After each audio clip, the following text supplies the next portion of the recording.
Welcome once again to the official MUFON podcast. I am your host, Richard Beckwith. Malmstrom Air Force Base is located approximately 6 miles east of Great Falls, Montana.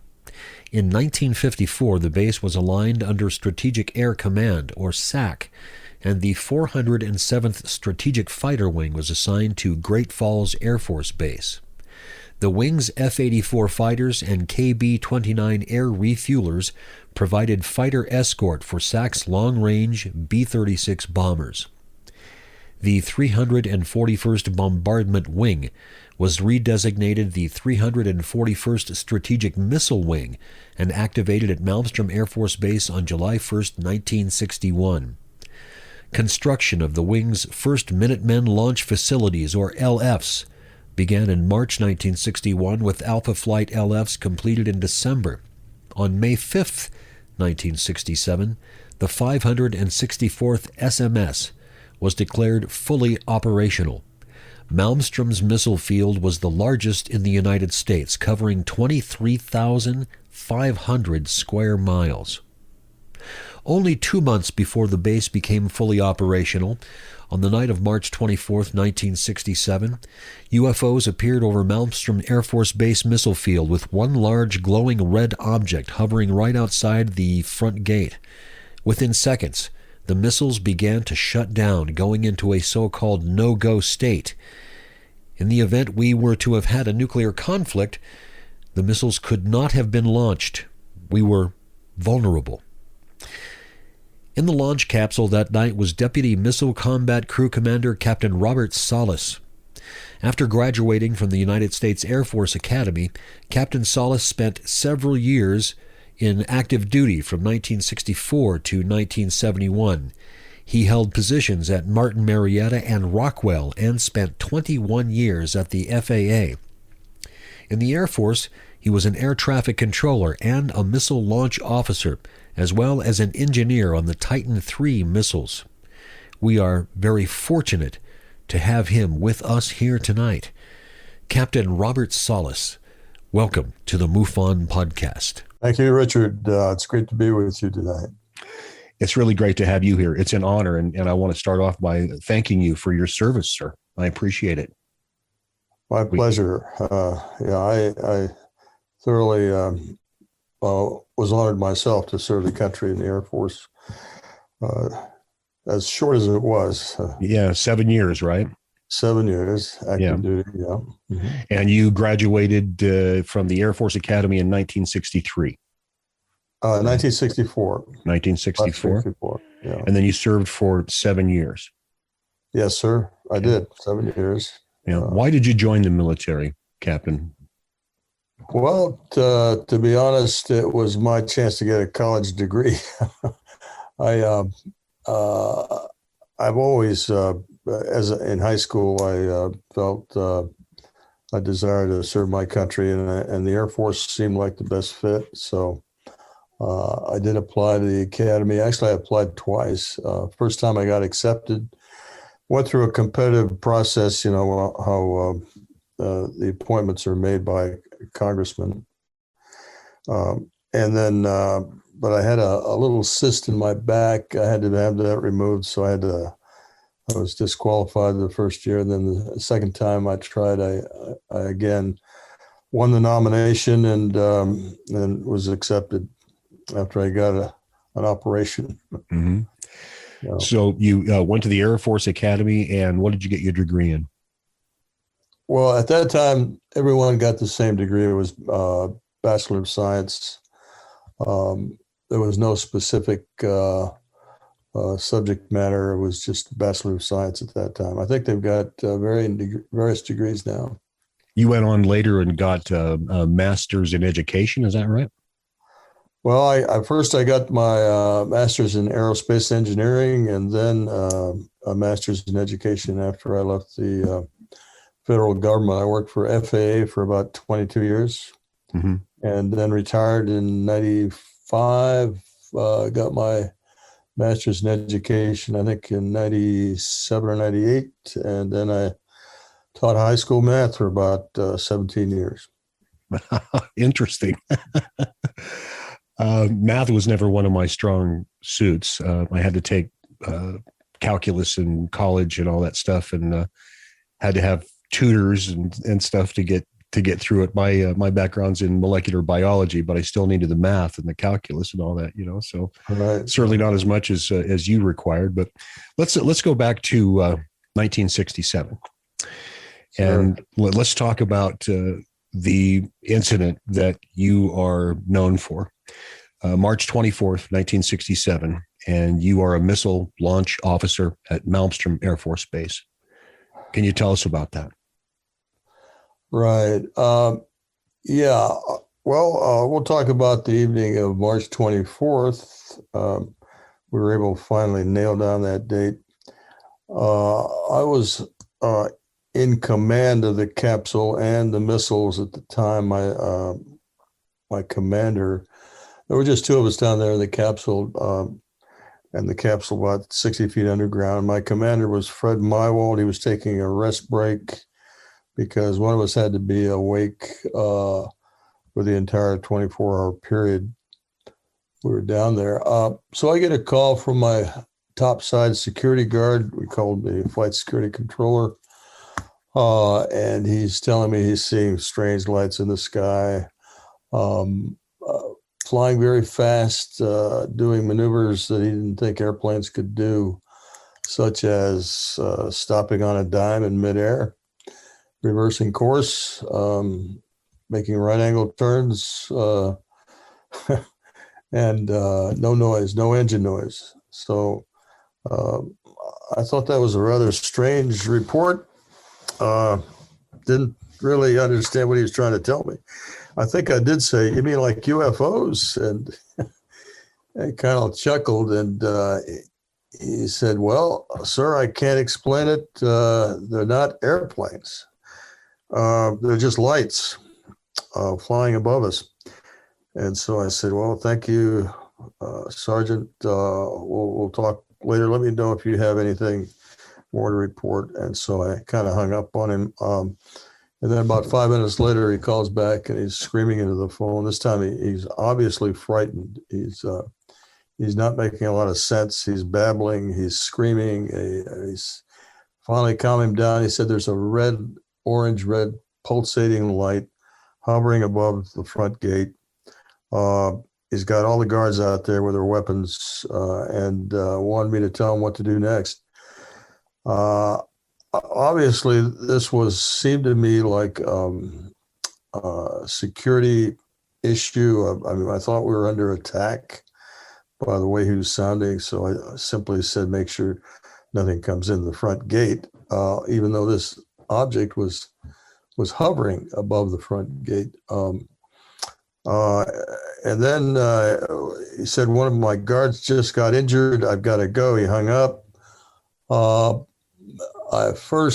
After that, I looked over to my status board where we showed the status of our missiles, and everything seemed to be okay. And then I went over to talk to my commander, Fred Mywald, and woke him up. And just as I was about to tell him about the phone calls, our missiles started shutting down. We get a lot of bells and whistles, klaxons go off.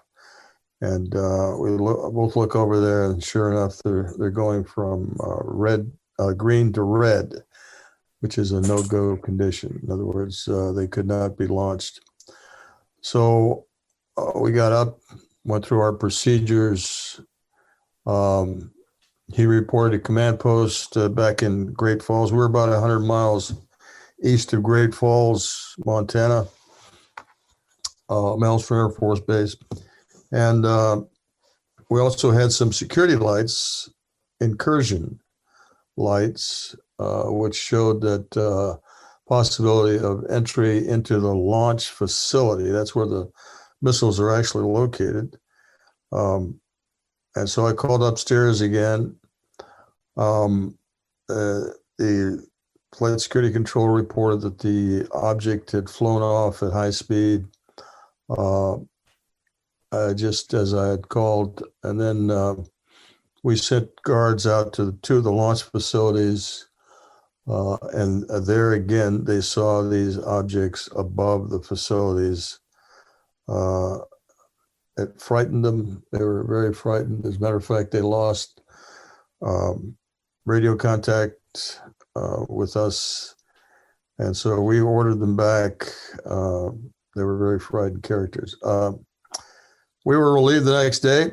I tried to get more information for my guard. He didn't want to talk. I think by that time he'd already been told not to discuss the incident with us anymore, because that's essentially what we were told as soon as we got back to the base.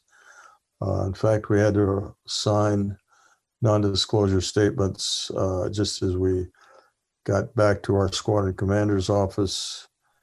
He assured us it was not an Air Force exercise. And from that point on, we heard nothing more about that incident for the entire, I was there another 2 years.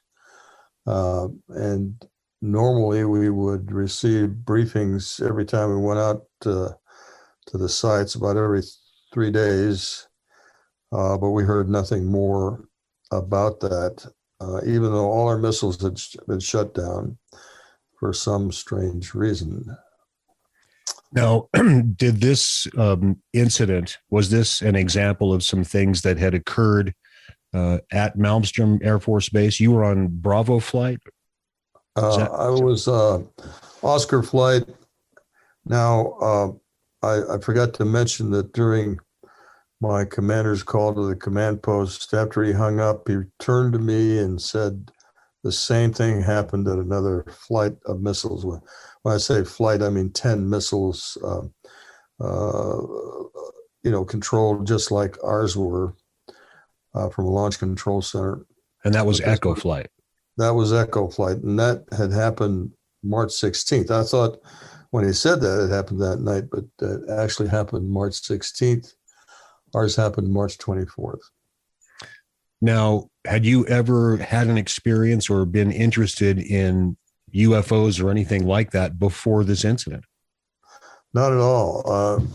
We did have reports in the local newspapers from citizens in the area of Great Falls and surrounding little towns of people seeing lights in the sky and strange objects in the sky, and reporting it to the newspapers.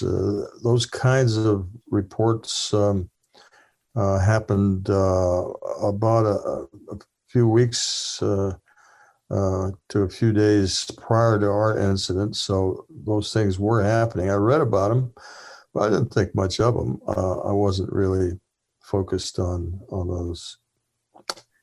What happened? What happened after you had this this incident happen? Did you then? Is that when you sort of became interested in the subject, or did you you just sort of put it in the back of your mind because of the secrecy issue and just sort of filed it in your file cabinet for a while? Yeah, it was impressed on us very strongly that we should never or ever speak of this to anyone, including anyone in the Air Force. The morning after the incident, I got a call from a few of those guards.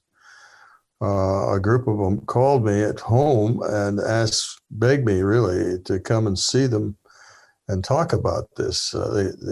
They're obviously very frightened. They didn't know what they had seen, but I had to turn them down. I said, I can't do that. So I didn't. I held this secret even after I left the Air Force in 1971. I did not speak about this incident until 1994.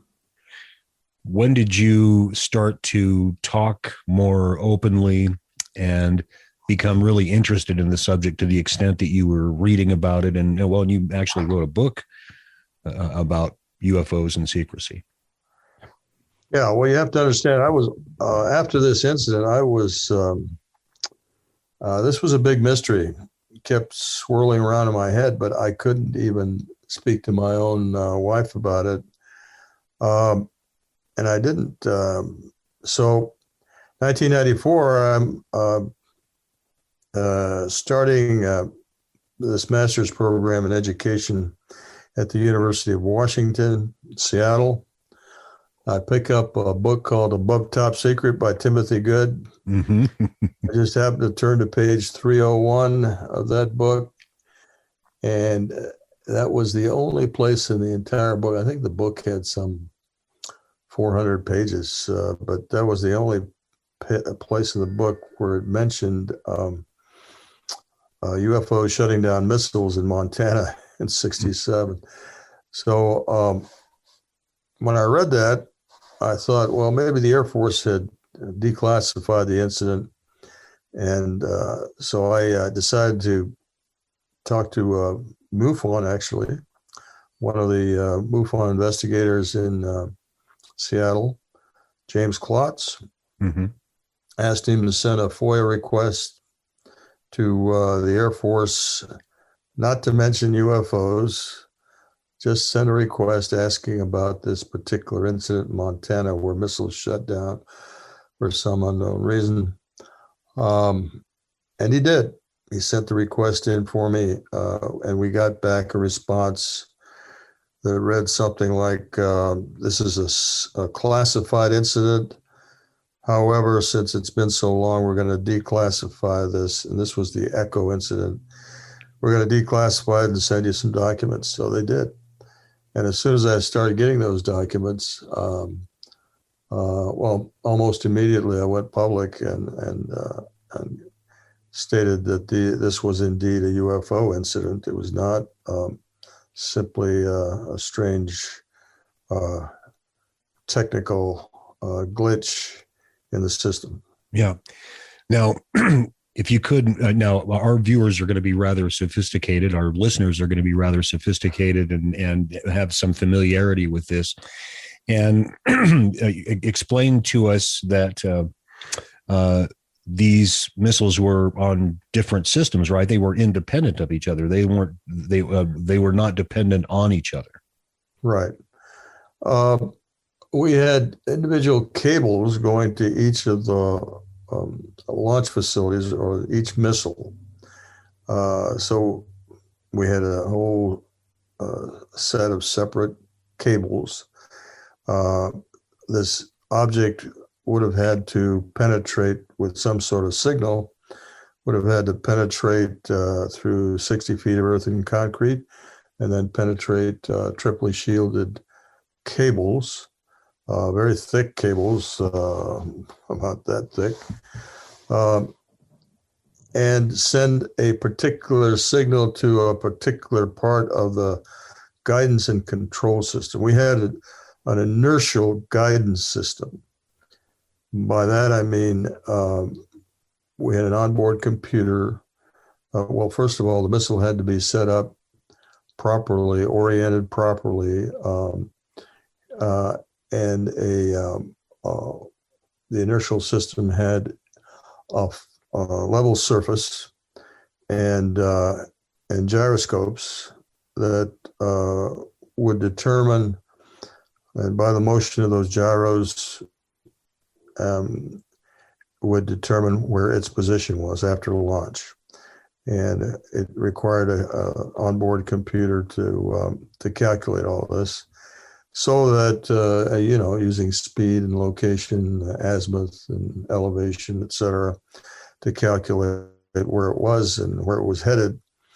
So it was a very much a mechanical system.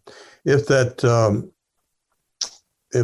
surface that, let's see, it's called, can't remember what it's called exactly, but it's a kind of a level surface. If that's disrupted before launch, then the missile couldn't calculate how it was moving on its proper trajectory. So that's exactly what happened. This object disrupted the inertial guidance system and shut the system down because of navigation problems it would have after launch. Anyway. You couldn't just fire the missiles right back up, right? You couldn't just okay, No, like with a home computer, just turn everything back off and then reboot the whole system and, hey, okay, we're ready to go now, right? no. Like I said, this was a mechanical setup. What we had to do is get maintenance people out there and to reset it physically, mechanically.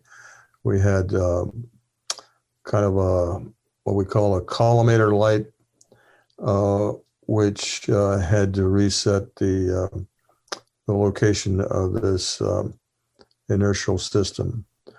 So that took a little while. When we left the next day after we were relieved, all our missiles were still offline. So it took approximately a day and a half, maybe 2 days to get all the missiles back up. However, I do want to emphasize there was no damage to the equipment. There was nothing, nothing was burned out or harmed in any way other than this upset of the inertial system. Mm-hmm. What about targeting codes? Do you know if those were affected in any way? I can't talk about targeting at all. Sorry. Okay. That's okay. It's part of the secrecy that you've lived with in your position, and actually there's something that you say in your book. If you don't mind, I'd like to read that for you, and I'd like to get your comments on this. Sure. When I was granted access to secret information while serving in the Air Force, I remember the dual sense of importance and dread I felt. I was being given a secret that could be vital to the interests of the national security of the United States of America. Those kinds of words are powerful and strike a sense of pride in anyone who loves his country. And if you are a young man or woman proud to wear the uniform and proud of being a defender of your country, those words inspire a strong allegiance and dedication to keeping the secrets. The dread I felt was the thought of breaking that bond, letting my country down, or disgracing myself as a traitor to my country and going to prison. And of those outcomes would certainly have resulted in an abject feeling of lost personal self-esteem. Those are stark, deeply emotional motivators that instill a personal commitment to keep the secrets. Clearly you have a deep sense of commitment to your country, and that's the reason that you kept these secrets for so long. Yeah, exactly. I made an extra effort to not reveal what had happened. I actively tried to forget it. Mm-hmm. So that I wouldn't accidentally, maybe some partier who had too many beers disclose any of that. So that's the reason I think when I did start speaking about it, I had trouble even remembering who my commander was at the time. I had trouble remembering exactly where I was. So when I received those documents, I thought I had been at Echo Flight because the documents were all about the Echo shutdown. And it described pretty much what I had recalled, missiles being shut down during a UFO encounter.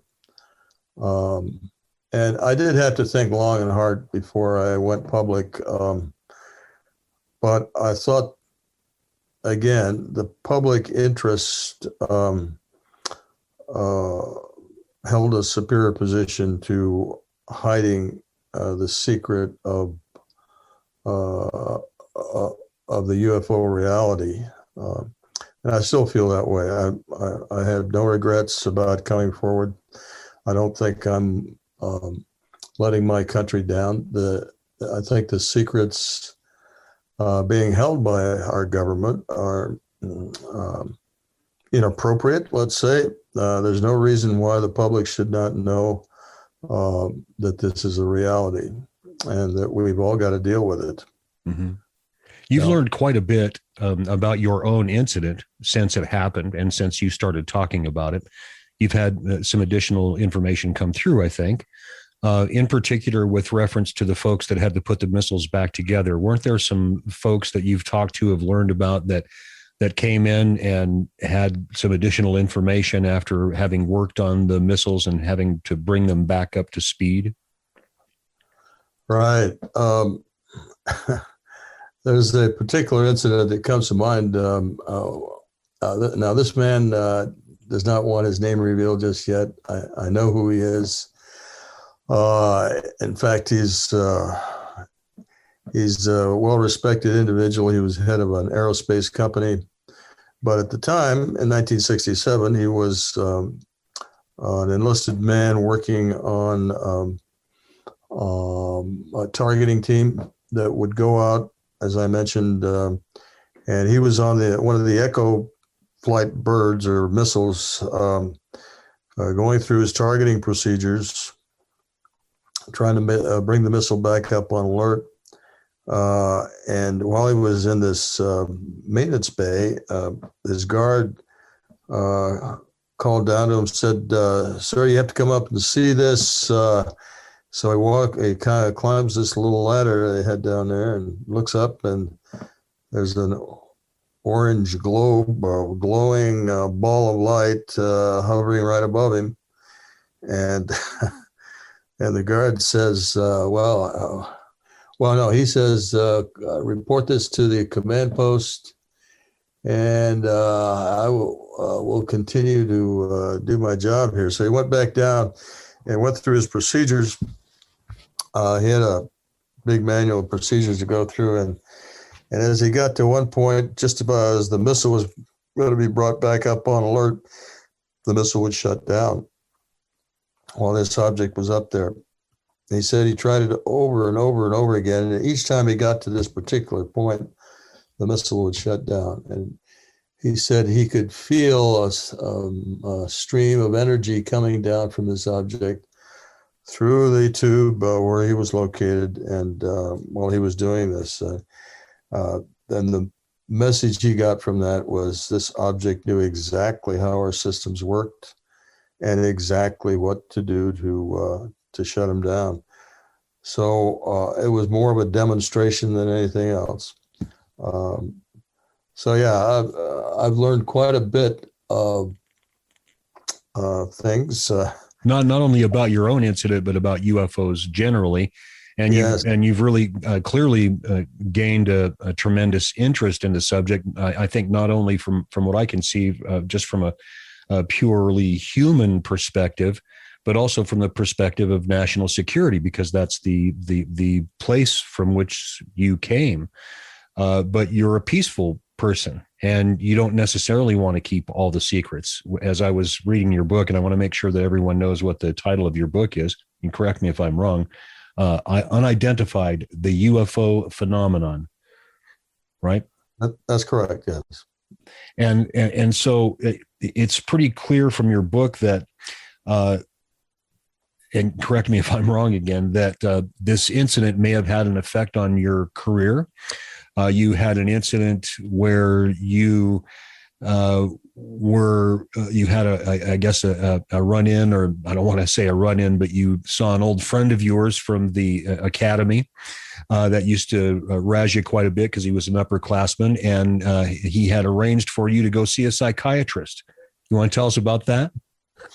Okay. Yeah, I didn't realize that was in the book. I guess okay. Yeah, this was. I'm a reader. This was 1969. I had just gotten. I went to the Air Force Institute of Technology in Dayton, Ohio, at Wright-Patterson Air Force Base. I ran into this fellow who had been a upperclassman when I was at the academy, and I'd got to know him very well. At any rate, he said that had a job for me, and I said, "Well, I'm here just to get my degree." He said, "Well, we'll talk to you later," and so sometime later, a month goes by, I get a call from the base psychiatrist's office, and they want me to come in. and I said, I didn't make any appointment to see the base psychiatrist. I have no mental health issues to speak of. Anyway, it was in the form of an order. So I show up there, and I go to the waiting room, a very strange situation. And the sergeant comes out and says, well, the psychiatrist will see you now. I felt kind of funny about this because I don't know. I just didn't think it was right. I had not made any kind of appointment. I didn't feel I had any mental issues to deal with. And so I said, look, have the psychiatrist come out and see me. I don't know what this is about. So psychiatrist, he comes back a little later and said, you can go now, sir. And so I left. It was a strange encounter, and I think what might have happened if they had got me into that psychiatrist's office is they might have, I don't know. This was the home of Blue Book, and I felt that this was an attempt maybe to recruit me into the secret world of the secrets of UFOs, because I'd had that experience in 67. This was 69. And so I think that's how they deal with witnesses many times. Create a false record, essentially, of some psychological problems that you're suffering from. So that way, if you come out later and disclose all the things that you've said, they've already peed in the pool. They can come back and say, oh, well, he clearly had some mental issues. He came and saw our psychiatrist, and Right. he was seeing flying saucers and all kinds of strange things, right? Something like that, you bet. And they could have recruited me into the secret organization. And you had another experience sometime later, which I think led to your deciding not to continue in the military. Another incident where perhaps you may have been vetted for an opportunity to get access to more classified information. Correct me if I'm wrong about that.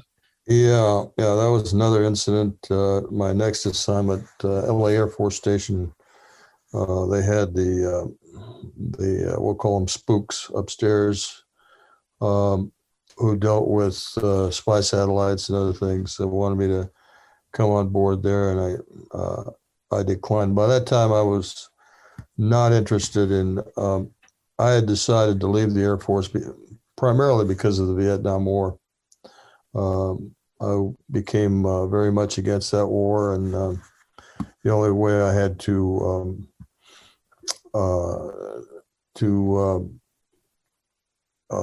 object to the war was to resign. So that's what I did. I resigned in 1971. And you obviously were interested in UFOs at that time, and it led to you looking into the subject quite deeply. Not at that time. That was 1971. 1994. Well, I mean, there was a feeling of interest in UFOs after my incident, of course, but I kept it to myself. I wasn't really actively reading any books or looking at anything. 94, after I started getting the information back from the Air Force, is when I really became interested in the whole subject, and read just about everything I get my hands on. Mm-hmm. Talked to witnesses, and I've been speaking worldwide for over 20 years. Spoken in 15 countries and met a lot of people. Matter of fact, I've met most of those people that are going to be on at the international conference. And we're talking, of course, about the MUFON Symposium this summer, August. Yes. The weekend of August, I think 26th, 27th, 28th, 29th in there. And you're going to be speaking there. And so tell us what your talk's going to be about. Well, the main issue that that I'm really involved with is nuclear weapons. Of course, there have been many other incidents involving UFOs and nuclear facilities, and I write about those in my book. Some of those. I've been putting witness testimony of. I helped set up a conference in National Press Club in 2010, along with Robert Hastings. He and I organized this conference, brought in quite a few witnesses, including Colonel Halt and including others. Dave Shindeli had an incident in Malmstrom Air Force Base in '66. So I'll be speaking about some of those incidents, my own incident, of course, and how it relates to the nuclear weapons issue, which is still a highly important issue in the world today. We've got things have gotten much more dangerous in that area, I think. People seem to put the nuclear weapons or a nuclear war on the back burner, but I think it's still something we need to be very concerned about. Well, let's talk about that, Captain Salas. So there has been a discussion continuing about this particular issue and how these objects, these visitors, relate to the subject of national security. And as you know, there has been some speculation that perhaps the visitors may present a threat to us. Hence the name of one of the programs that was headed up by Lou Elizondo in particular, the Advanced Aerospace Threat Identification Program. And so the question I have is, where is the threat? Is the threat more from humans, or is it from the visitors? Do we have anything to worry about from the visitors, or are we still out on the fence there? Or is it possible that some of the visitors may have our best interests in mind, and some of them may not? Yeah, well, we don't know. We can't say for sure what the intent is of these visitors, and I do think they are extraterrestrial that are operating these craft. However, what we do have is a history, and the history goes back to World War II, actually, where these objects were seen. But even prior to the explosion of the first atomic bomb in 1945, these objects were seen over Hanford Nuclear Facility in Washington, where plutonium was being developed for these bombs. There's a good record of intercepts being taken against UFOs over that facility in 1945, and since then over many other nuclear facilities. And as far as I know, the record shows that these UFOs have not done any serious damage to any of our equipment or facilities or people. And so if they were being aggressive, they wanted to somehow take over or in some way start a war with us, they sure haven't shown it. So I really don't think that they're so much of a national security threat per se.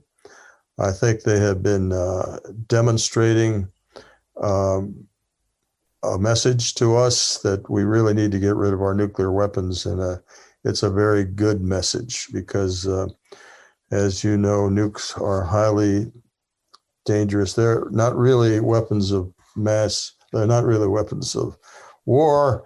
They are weapons of mass destruction. They kill hundreds of thousands of people at a time. And they would, if we did have a nuclear war, it would be the end of civilization. We would destroy so much of life on Earth and our infrastructure, et cetera, that it just wouldn't be worth living here. We would have to go back to eating bugs and shrews and things of that nature for those of us that survive in the aftermath, right? I mean, I guess you could laugh at it a little bit, but it really is a real fear, isn't it? Right. Now, the DOD, as you know, is going to be issuing a report possibly next month. And they're probably going to approach this as they do most things, as a national security threat. Anytime we have something we don't understand, we consider it a threat of some sort. Wouldn't you agree that the threat probably comes more from the possibility that one of our adversaries will get a hold of one of these machines, if they have not already, and figure out how it works, and then gain the capability of delivering a nuclear warhead over our capital at any given moment? Isn't that the sort of the idea? No, I'll put it another way. In fact, I just worked with a man from India who contacted me and actually took this issue to the Indian Supreme Court and actually got a hearing on it. And that issue is, of course, we have drones. And so do the Indians and the Pakistanis. The Pakistanis and the Indians are both nuclear powers, and they are in conflict with each other. Actual firing, a hot war, involved in a hot war with each other over territory, disputed territory. So the issue could be that a UFO comes over and flies over their, let's say, a weapons storage area where they keep their nuclear weapons, and it's mistaken for a drone that's spying on them, and there's an exchange of fire or something like that, and that could escalate into a possible nuclear war between the two countries, which could spill over into other countries. Yes, sir. It could spill over anytime. Anytime a nuclear weapon is used, it'll almost be like permission for other countries to use it. As a matter of fact, our country, the United States and Russia, are developing small nuclear weapons or tactical nuclear weapons for use in our arsenals in fighting war, thinking that these are small enough that it won't be too much of a concern. However, anytime any nuke is used, it'll again give permission for other countries to develop those kinds of weapons, and pretty soon it will escalate into a much greater war. There are 9 countries right now that have nuclear weapons, and there are a couple others that look like they want to develop them. And this issue of nuclear deterrence, or it's called the MAD, Mutual Assured Destruction. Yes. That whole concept is flawed in that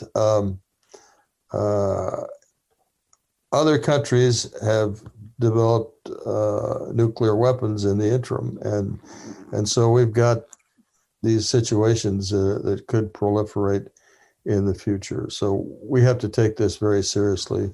We've got to get back into the New START treaty and sign another treaty with Iran to get them to shut down their nuclear program and stop this madness.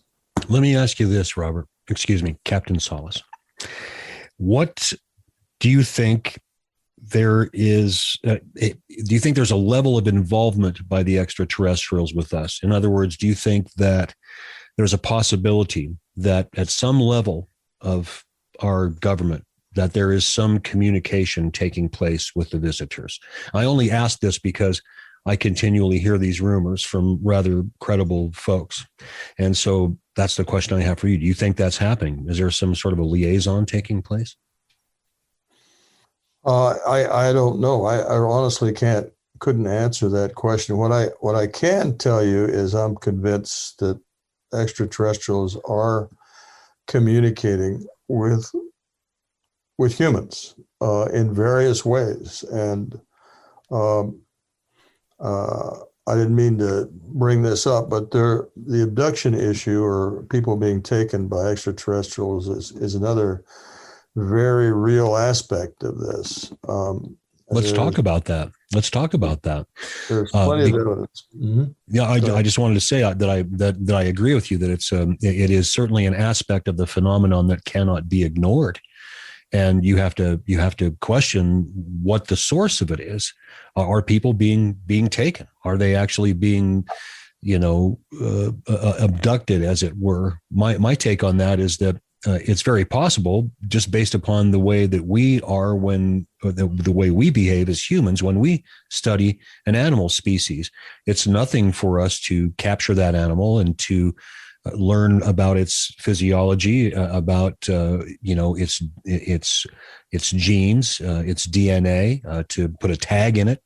And release it back into the wild so that we can track it. And so I just saw something recently, and you may have seen this too, where they had a robot wolf and a robot gorilla, and they placed these robots in the populations, like a gorilla population and a wolf population, and these robots have been adopted by these by these animals, and they use these robots to monitor the behavior of these animals. And I suspect that may be a possibility too. What do you think about that?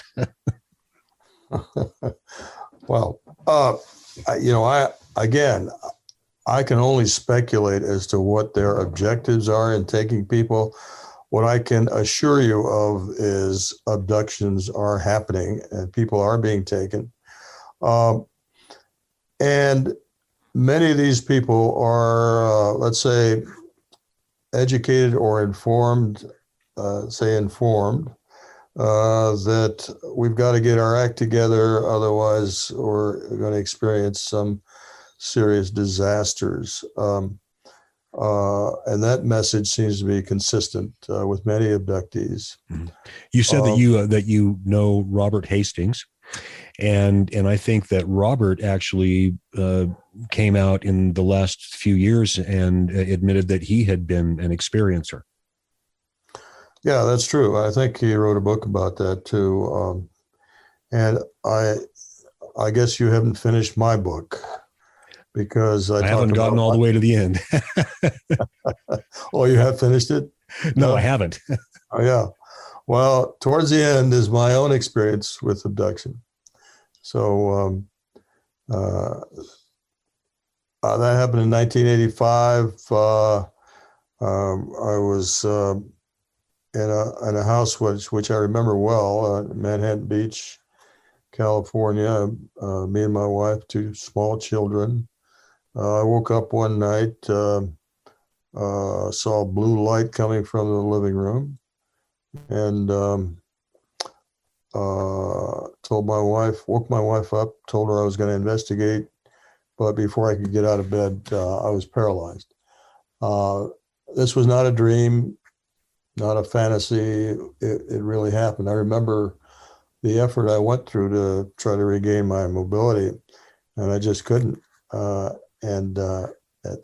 After that, I called out to my wife, looked over there, she was unconscious, saw a figure in the doorway, and then I was aware of what I thought were small children in the room. I was lifted off bed and floated towards the window, which I'd locked. I didn't think these children knew how to unlock it, but they didn't bother opening the window. I went right through the window. Believe it or not. Went right through the window and then up aboard a craft. Then I was shown a needle. They showed me a long needle, put it right in front of my eyes. And said they were going to insert this in my groin area, and it would not hurt. But when they started to do that, it hurt like hell. And I complained about that, and the pain went away immediately. After that, that was pretty much it. I was taken back to my bed, and the next morning I had no memory of any of that. My wife didn't have any memory. We didn't talk about it until, so that was 85, until 2007. We were sitting in a UFO conference in Ireland, and one of the speakers was an experiencer who mentioned having seen a blue light in her room during the experience. I turned to my wife, and she confirmed that she had seen a blue light at one point in our bedroom, and in association with being taken. So, do you think this was related to your incident in 1967? Could have been? It's possible. It's possible. Again, one of the things they do, the extraterrestrials will obscure memories of people they've taken, so that they, for some reason, they don't want them to remember too much about their incidents, or they cloud them somehow. So it's possible that this could have been related somehow. I have a theory about this, a little bit of a theory. If you don't mind my running this past you, I wouldn't mind your opinion on this. I think that some of our visitors, and I think we're dealing with many different civilizations on many different levels of technology with many different agendas, and some of them may not even be from the universe as we know it.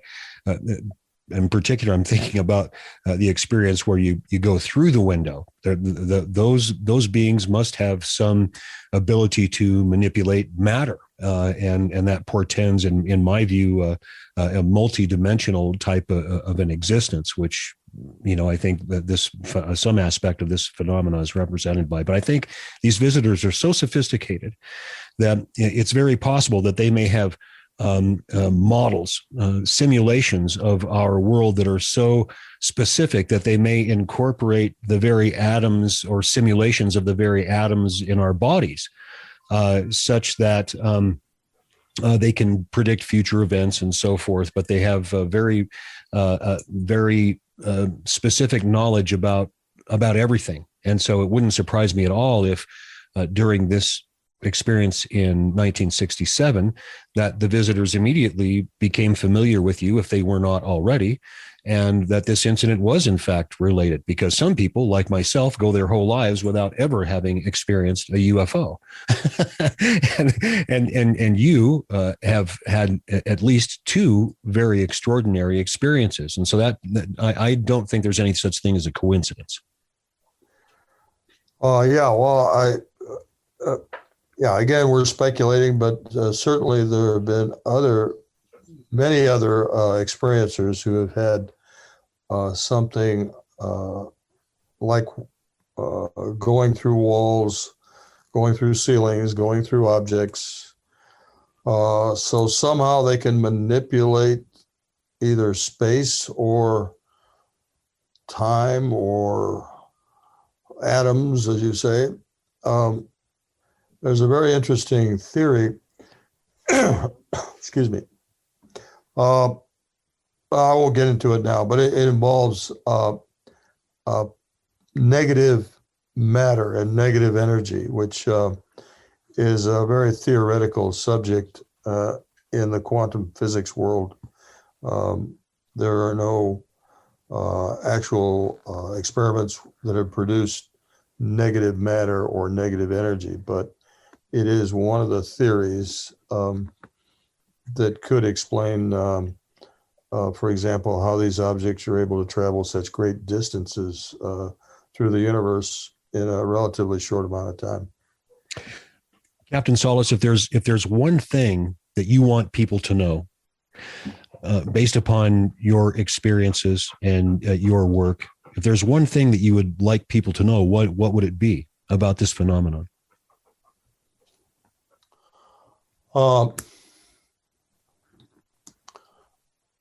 Well, I think they're here. The extraterrestrials are here among us. For one thing, they show themselves. They have shown themselves many times openly. They want us to know that they are here, and they are not here to attack us, to threaten us. I honestly think they're here to help us to evolve to our next stage of evolution, whatever that might be. But we need to get our act together, and I think it's becoming more and more clear that human civilization is going to have to work closely together to solve the many, many serious problems that we are obviously facing, such as global warming and such as the threat of nuclear war. I appreciate that, Captain Salas, and I really appreciate you being here with me on the official MUFON podcast. I can hardly wait for your presentation this summer at the symposium. Thank you, Richard. Well, I've enjoyed it. Enjoyed talking to you, and we will see you there, I hope. Yeah, you will see me there, and I look forward to seeing you. And I'll be back in just a few moments with some afterthoughts.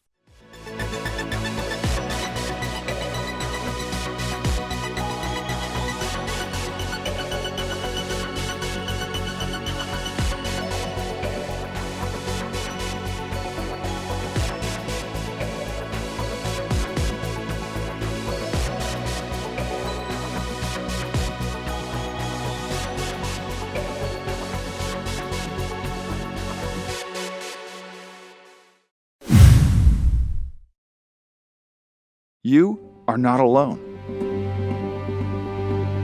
Thousands of people all over the world have sightings of UFOs per month.